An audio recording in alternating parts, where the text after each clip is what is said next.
Excuse me. Where are my chapter 8 groups? 1, 2, 3.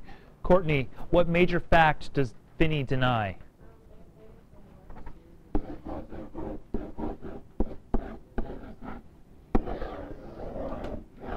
According to him, there is no war.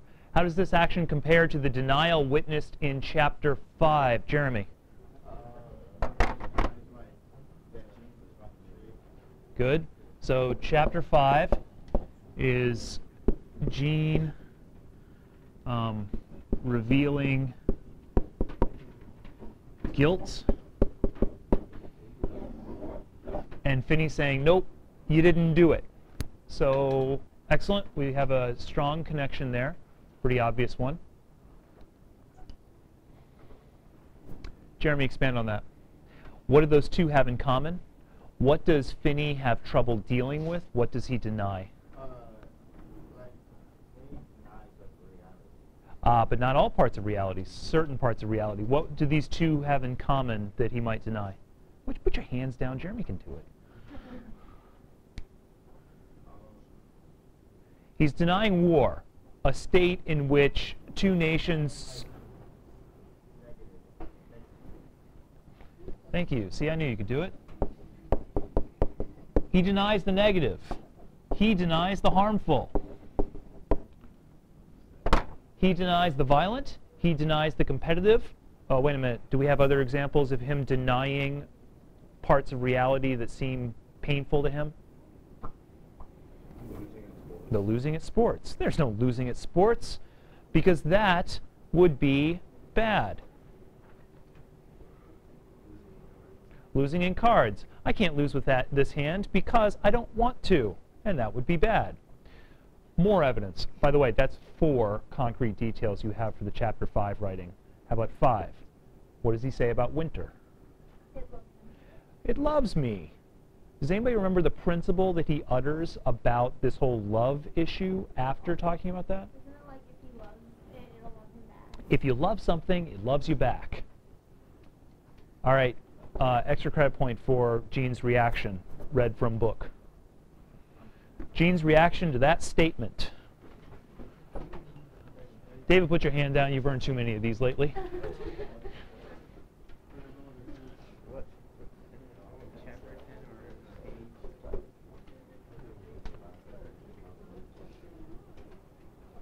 Bailey, what you got? What page? 111. And 111. Read for me, please. It says like, when you really love something, then it loves you back in whatever way. Okay. And give me Gene's reaction, please. He said, I didn't think that this was true. My 17 years of experience have shown this to be much more flawed than true. But it was like every other thought and belief of Finny's. It should have been true, so I didn't argue. It should have been true. That hand in poker should have won. My best friend should be my best friend because I love him. My best friend shouldn't knock me out of a tree. Winter should not create hazardous conditions, and nations should not send young boys to kill each other.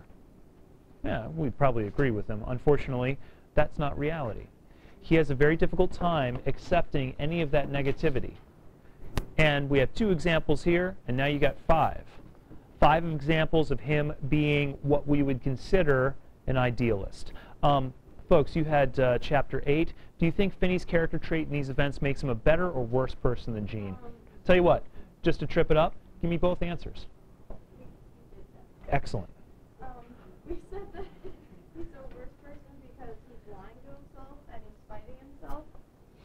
But he's better because he thinks higher of humanity. But he contradicts himself in his character. He like tries to trust everybody, but that makes him vulnerable. And he has a childlike mentality of the perfect world. I love that you just said childlike. And you'll find out why I love that later on, because that's extremely perceptive of how Finny acts. What is the contrary of idealist? Haley, say it louder. Realist.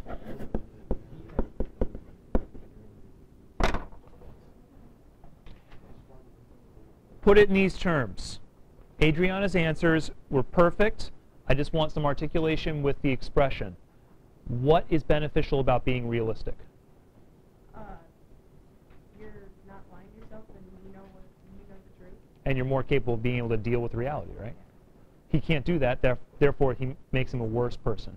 What's good about being an idealist? You're optimistic.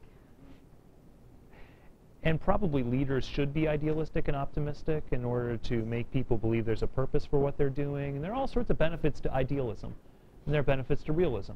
Unfortunately, Finny is extreme. He's gotten to the point now where he denies that a war is happening because he's so idealistic and can't deal with it.